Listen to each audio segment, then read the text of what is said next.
Dagdag na balita mga kapuso, nananatili po ang banta ng Super Typhoon Francisco sa extreme northern zone. Dahil dyan, nakataas pa rin po ang Tropical Cyclone Wind Signal number 1 sa Batanes, pati na rin po sa northeastern portion ng Cagayan. Kasama po dyan ang eastern portion ng Babuyan Islands. Asahan na po mga kapuso ang malalakas na ulan na may pagbugso ng hangin sa mga susunod na oras.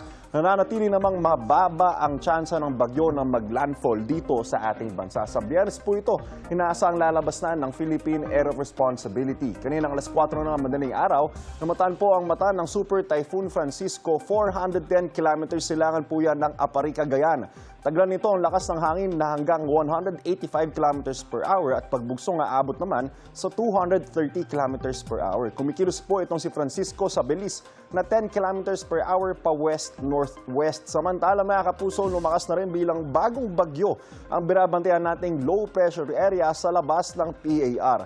Isa na po itong tropical depression na namataan 2,680 kilometers silangan po yan ng southeastern Luzon. Taglay ng bagyo ang lakas ng hangin na hanggang 55 kilometers per hour. Kumikilos po ito sa bilis na 20 kilometers per hour at inaasahang papasok na nasabing bagyo sa PAR sa mga susunod na araw. Paalala po mga kapuso, stay safe and stay updated. Ako po si Anjo Pertera. Know the weather before you go. Para Mark Safe lagi, mga kapuso.